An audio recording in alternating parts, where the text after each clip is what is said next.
ఒక్క రోజులో 22 లక్షల కోట్లుగా మారిన company Google, Facebook, Amazon, Tesla లాంటి పెద్ద కంపెనీలు ఈ కంపెనీని చూసి భయపడుతున్నాయంటే నమ్ముతారా? ముఖేష్ అంబానీ గారు అధినేత అయిన రిలయన్స్ ఇండస్ట్రీస్ యొక్క 22 లక్షల కోట్ల మార్కెట్ క్యాప్ ని ఈ కంపెనీ ఒక్క రోజులో క్రాస్ చేసింది.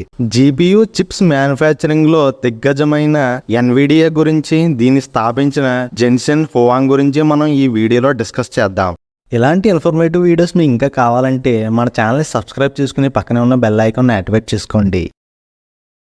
చైనాలోని తైవాన్లో 1963 ఫిబ్రవరి 17వ తారీఖున జెన్సెన్ హువాంగ్ ఒక పేద కుటుంబంలో జన్మించారు. కుటుంబంలో ఉన్న కొన్ని ఆర్థిక సమస్యల వల్ల హువాంగ్ మరియు తన సోదరుడు యుఎస్ఏలో ఉన్న టకోమాలో వాళ్ళ అంకుల్ ఇంటి దగ్గర ఉండేవారు. హువాంగ్ తన స్టడీస్ ని సాధారణమైన పిల్లల్లా కంప్లీట్ చేయలేదు. తన స్టడీస్ మొత్తం రిఫార్మ్ స్కూల్లో జరిగింది. రిఫార్మ్ స్కూల్ అంటే నేరం చేసిన పిల్లలను ప్రిజనర్స్ గా పరిగెట్టించి జైల్లో వేయకుండా ఈ రిఫార్మ్ స్కూల్స్ లో వేస్తారు. ఆర్థిక ఇబ్బందుల వల్ల ఏ తప్పు హువాంగ్ ఈ స్కూలింగ్ స్టడీస్ మొత్తాన్ని ఇక్కడే కంప్లీట్ చేశాడు. ఎలక్ట్రికల్ ఇంజనీరింగ్ మాస్టర్స్ డిగ్రీని స్టాన్ఫోర్డ్ యూనివర్సిటీలో కంప్లీట్ చేశారు. 1992లో తన మాస్టర్స్ డిగ్రీని కంప్లీట్ చేశాక ఏఎండిలో మైక్రో ప్రొసెసర్ డిజైనర్ గా జాబ్ వచ్చింది. ఇందులో ఆయన పని ఏంటంటే కంప్యూటర్స్ కోసం కొత్త చిప్స్ ని డిజైన్ చేస్తూ ఉండాలి. అందులోని ఏఎండి మార్కెట్ లోకి కొత్త డిజైన్స్ ని తెస్తూ 1990s లో నెంబర్ 1 గా నిలిచింది. అప్పుడే హువాంగ్ కి అర్థమైంది ఏంటంటే ఈ చిప్స్ బిజినెస్ లో సక్సెస్ అవ్వాలంటే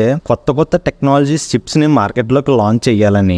దాని తర్వాత హువాంగ్ ఎల్ఎస్ఏ లాజిక్ లో డైరెక్టర్ గా వర్క్ చేస్తున్నప్పుడు మార్కెట్ లోకి 3D గ్రాఫిక్స్ ఎంటర్ అయ్యింది. కానీ ఆ టైమ్స్ లో 3D గ్రాఫిక్స్ కి అంత వాల్యూ ఉండేది కాదు. అప్పుడే 1993లో రిలీజ్ అయిన ఒక హాలీవుడ్ మూవీ 3D గ్రాఫిక్స్ కున్న పవర్ ని ప్రపంచానికి తెలిసేలా చేసింది. అదే మనందరికీ తెలిసిన జురాసిక్ పార్క్. ఈ ఒక్క మూవీతో మార్కెట్ లో 3D గ్రాఫిక్స్ కి డిమాండ్ పెరిగింది. ఇది గమనించిన ఇద్దరు computer chips designers Chris Malachowsky, Curtis Priem LSI Logic లో వర్క్ చేస్తున్న హువాంగ్ దగ్గరికి వెళ్లి మా దగ్గర ఒక ఐడియా ఉంది, కలిసి వర్క్ చేద్దామని ఒక ఆఫర్ ఇచ్చారు. వీళ్ళ ఐడియా ఏంటంటే 3D గ్రాఫిక్స్ మొత్తం కంప్యూటర్ లో చేయడం వల్ల దాని ప్రెజర్ అంతా CPU మీద పడుతుంది. అదే వీడియో గేమ్స్ కి 3D గ్రాఫిక్స్ కి సపరేట్ చిప్స్ డిజైన్ చేస్తే ఈ ప్రెజర్ వాటి మీద పడుతుంది. ఇదే వీళ్ళ ఐడియా. అలా 1993లో వీళ్ళ ముగ్గురు కలిసి స్థాపించిన కంపెనీయే ఎన్విడియా. ఈ ఎన్విడియా చేసే బిజినెస్ ఏంటంటే మీరు ఎప్పుడైనా ఓల్డ్ కంప్యూటర్స్ చూస్తే అందులో ఓన్లీ CPU మాత్రమే ఉంటుంది. కంప్యూటర్ లో 3D గ్రాఫిక్స్ కానీ వీడియో గేమ్స్ కానీ ఆడితే దాని మొత్తం ప్రెజర్ అంతా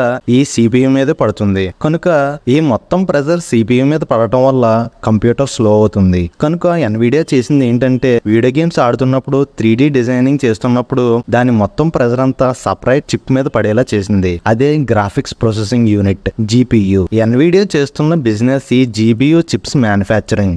అయితే మీకు ఇక్కడ ఒక డౌట్ రావచ్చు, మార్కెట్లో ఇంటెల్, AMD, శాంసంగ్ లాంటి అతిపెద్ద GPU మ్యానుఫ్యాక్చరింగ్ కంపెనీస్ ఉండగా ఎన్విడియా ఇంత పెద్ద కంపెనీగా ఎలా ఎదిగిందని. దీనికి రీజన్ ఏంటంటే 2000లో మైక్రోసాఫ్ట్ ఎక్స్బాక్స్ లో గ్రాఫిక్ కార్డ్స్ ని సప్లై చేసేలా ఎన్విడియాతో డీల్ కుదుర్చుకోవడమే. ఎక్స్బాక్స్ లాంచ్ అయ్యాక ఎక్స్బాక్స్ లో పెట్టిన Nvidia graphic cards chips performance చూసి ప్రపంచంలో ఉన్న అన్ని గేమింగ్ కంపెనీస్ కూడా ఎన్విడియాకి డీల్స్ ఇచ్చాయి. అందుకే చాలా వీడియో గేమ్స్ లో మొదట పవర్డ్ బై ఎన్విడియా అని వస్తుంది. దీన్ని బట్టి మీరు అర్థం చేసుకోండి గేమింగ్ ప్రపంచంలో ఎన్విడియా ఎంత ఇంపాక్ట్ చూపించిందని. గేమింగ్ ఇండస్ట్రీలో నెంబర్ 1 అవడానికి Microsoft Xbox, Sony PlayStation ఎప్పటికప్పుడు పోటీ పడుతుంది. కానీ ఇక్కడ మ్యాటర్ ఏంటంటే ఇక్కడ రెండాటిలోని యూజ్ చేసే గ్రాఫిక్ కార్డ్ మాత్రం ఎన్విడియాదే. అయితే రీసెంట్ గా ఫేస్బుక్, గూగుల్, అమెజాన్ లాంటి అతిపెద్ద కంపెనీల మార్కెట్ క్యాప్ ని దాటి ఎన్విడియా 3rd ప్లేస్ కి వెళ్ళింది. దీనికి రీజన్ ఏంటంటే 3D graphics, video games chips దగ్గరే ఆగిపోకుండా కొత్త ఇన్నోవేషన్స్ మీద ఫోకస్ చేయడమే. దీనికి బెస్ట్ ఎగ్జాంపుల్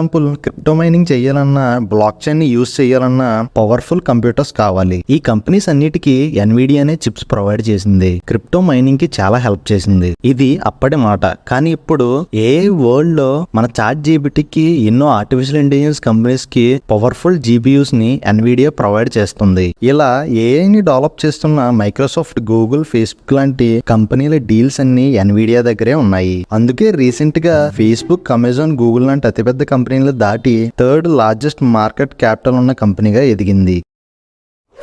మీకు ఈ వీడియో అనేది ఇంట్రెస్టింగ్ అండ్ కొంచెమైనా ఇన్ఫర్మేషన్ తెలిసింది అనుకుంటే ఈ వీడియోని లైక్ చేసి ఛానల్ని సబ్స్క్రైబ్ చేసుకోండి. Thank you. Signing off.